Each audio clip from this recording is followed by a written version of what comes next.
Они убили самое важное, они убили будущее.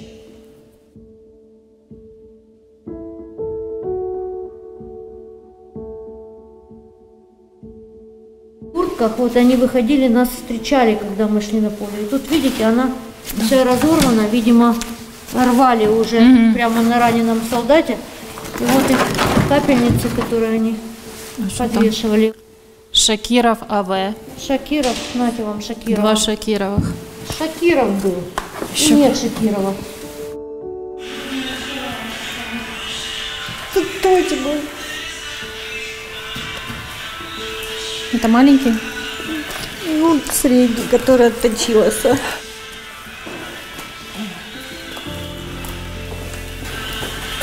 Тут Галик был, это его игрушки. До війни тут на полі між Бучою та Ворзелем була приватна конюшня. Тут жили 3 десятка коней. Тренувалися, готувалися до змагань. А потім сюди прийшов російський мір. І тепер тут порожньо. Лишилися іграшки, підкова на полиці, щитки для коней, а ще розбиті шибки, залишки від російських військових і бруд. Кількох тварин знайшли мертвими прямо тут. Ця історія дещо відрізняється від інших, але не менше за інші вона показує, з яким ворогом бореться Україна. І що воєнні злочини для росіян – це вже якась традиція у цій війні. А головне, що ворог не просто прийшов захопити нашу землю, але й вбити нас і наше майбутнє. Лаки. Лакусь. Лакусь. Ну, золотой. Ламберчик, привет. Боже, худющий, кошмар. Подождите чуть-чуть, час, потерпите. На відео перша зустріч Віліни і її коней після відступу окупантів. 2 квітня цього року. Віліна – тренер з кінного спорту. У кінно-спортивному клубі «Буча» у неї було кілька підопічних. Тот, который погиб? Угу. Тут лежал мертвый конь, вот здесь. З 32 коней 5 знайшли мертвими. Решта тварин чи то самі вирвалися з полону, чи то їх навмисно випустили окупанти. Але врешті-решт вони бігали сусідніми лісами та вулицями в пошуках води та їжі. А ось на відео Валерій Корінь. Теж тренер з кінного спорту, який доглядає за тваринами. Без перебільшення – герой. Ще тоді, коли російські військові стояли на Київщині, він, ризикуючи загинути, шукав коней по околицях і збирав разом. Змучених і голодних тварин змогли перевезти на іншу конюшню за 500 кілометрів тільки після повного звільнення Київської області у квітні. Тепер коні, яким вдалося вижити, живуть тут. У каждого где-то какие-то раны. Вон, посмотри, нога какая, посмотри, где на лице морда, он вся пошкрябла. Здесь тоже что-то явно с костью будет нехорошо. Посмотрим, может, будут тоже осколки кости выпадать. Тут уже заживают эти шрамы. Они уже немножко поотъедались. Це Баритон. Йому пощастило вижити. Разом з іншими конями він близько місяця жив без догляду, їжі, води і людей. А це Лакі. Этот Лаки, помнишь, там где там? Лаки, Лаки. А он был тупо вообще скелетом с разбитым этим глазом. Здесь у него вчера сделали опять 2-ю операцию, короче, вытащили такой кусочек кости, вот, раздробленный. Глаз, слава богу, удалось сам глаз хоть спасти, потому что мы думали, что он будет слепой, вообще не будет даже глаза, ничего. Вот. Ну и, соответственно, его, полконя, получается. Полконя нету. Он всегда был такой толстенький, классненький, выступал, ездил. Но, я же говорю, потихоньку уже откармливаем, потихоньку уже приходит в чувство. Лошади, которые выступали на соревнованиях, на турнирах. Конюшня у Бучі опинилася в самісінькому епіцентрі бойових дій, тому що буквально в кількохстах метрах звідти Гостомельський аеропорт. Он там, через поле. Туди, в перші ж години від початку повномасштабного наступу Росії на Україну, почав висаджуватися ворожий десант. 27 февраля Когда они уже зашли, когда оккупанты уже зашли в Гостомель, вот на территорию аэродрома туда, их еще не было нигде, не было ни в Ворзеле, не было ни в Ирпене, ни в Буче. Мы собрали еду в чемодан, я и мой муж, я взяла розовый чемодан, одела розовую шапочку, и мы пошли через наши блокпосты в Ворзеле, мы пошли на конюшню. Когда мы подошли к Варшавской трассе, нас предупредили наши блокпосты, что там уже стоят русские, и что лучше туда не ходить. Но мы все же пошли, потому что мы знали, что на конюшне наши лошади и наши конюхи остались. И вот мы перешли Гостомельскую трассу и вышли на поле, которое ведет к нашей конюшне. И в это время муж мне сказал: не смотри по сторонам. Я оглянулась и увидела, что с двух сторон на нас были нацелены снайперские винтовки российских солдат. Мы прошли еще немного вперед, и тут услышали, как нам кричат: стоять, лежать, не двигаться. До них підійшли двоє солдатів і під прицілом змушували встати на коліна, перевіряли їхні речі. Сказали: ну пойдемте. Я очень обрадовалась, я думала, что сейчас нас пустят на конюшню, мы увидим наших конюхов, наших лошадей. Натомість подружжя привели до лісопосадки, де стояв російський танк. С танка слез огромный военный. Он подошел к нам и таким басом сказал так уверенно: меня зовут Артем, это моя территория, у вас есть 3 минуты покинуть мою территорию.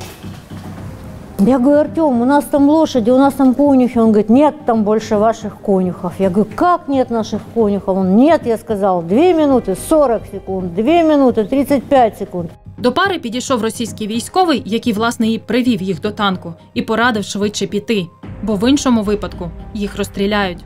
Лише згодом вони дізналися, що конюхи живі. За кілька днів перша група росіян пішла, і конюхи на 2 дні отримали доступ до тварин. Їх встигли нагодувати і напоїти.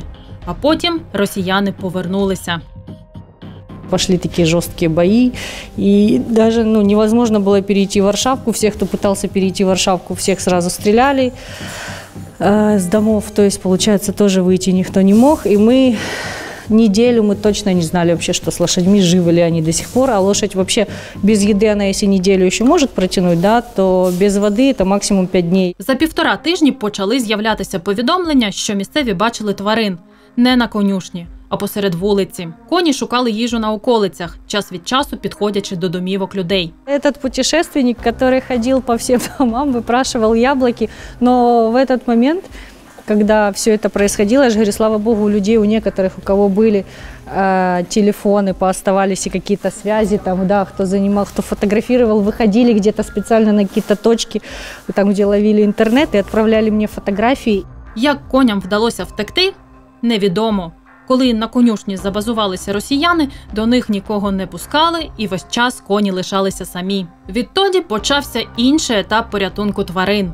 Люди скидали фото, а Валерій, що залишився у Ворзелі, по слідах і повідомленнях від місцевих виходив на пошуки. И нашли. Нашли, конечно, правда, не всех, к сожалению. Тварин збирали ось тут, на цій ділянці. Господарі будинку поїхали, але дозволили тримати коней у їхньому дворі. Инди! Так, а ну не драться, алло. Всех заберем, не бойтесь. Щойно стало відомо, що Київщину звільнили від російських військ, Віліна, Софія і інші небайдужі поїхали забирати коней. Ситуація була критична. Тварини без нормального догляду і їжі були понад місяць, тому дозволили їм заїхати ледь не одразу, коли ще проводили зачистки і розмінування. Поїхали 2 квітня. Картина була жахлива. Дорогою ще лежали трупи мирного населення, яке безжально розстріляли окупанти. Будинки і дорога зруйновані. Конюшня, конечно, после оккупантов в ужасном состоянии. Они устроили там госпиталь, и когда мы зашли на конюшню, первое, что мы увидели, это окровавленные матрасы, капельницы. В общем, зрелище было ужасное, конечно. Разгромили они все, как и везде варвары. Навіть зараз, коли конюшня вже кілька тижнів вільна і її вже встигли частково прибрати, тут лишилися сліди крові, покинуті крапельниці. Натрію хлорид – це ще й наше, ребята. Дарниця, ще й наші ті самі ці. А у вас тут не було капельниць? Нет, это они с собой. С собой принесли? розмародерені кімнати відпочинку і туалет, який росіяни влаштували собі у кімнаті для дітей.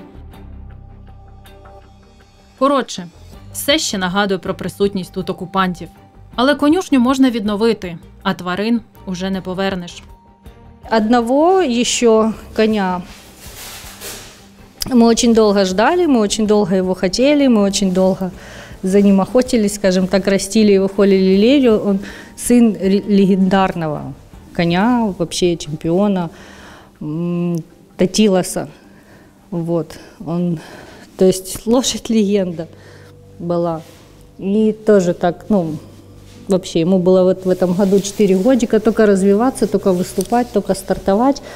Все, что вложили, все, что наработали, все, о чем мечтали, все, к чему стремились, просто убили. Причем в прямом смысле этого слова. И был еще один маленький малыш, совсем малыш, ему только 2 годика было в этом году. Вот. Он внук тоже достаточно знаменитого коня, Сандрахита. То есть, такая достаточно тоже хорошая родословная, его тоже, непонятно за что, но их нашли всех рядом с конюшней. Вот. То ли контузило, я таки до сих пор не знаю, потому что я не хочу видеть их, я не могу их переворачивать, смотреть там, разбираться, вызывать врачей, это надо, вскрывать. Зараз тварини відгодовуються, проходять реабілітацію та лікування. Лаки, постой. А ну. Ебитоньки. Ты сказала, что там маленький осколочек. Комусь на відновлення знадобиться більше часу, комусь менше. Баритону пощастило, він вже поступово виходить на тренування.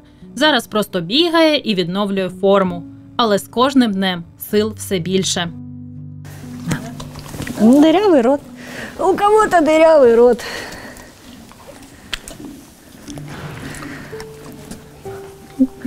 Так что, когда на соревнования? Когда будет мир? Когда будет мир, когда будет безопасно, когда они реабилитируются, когда они уже придут в чувство.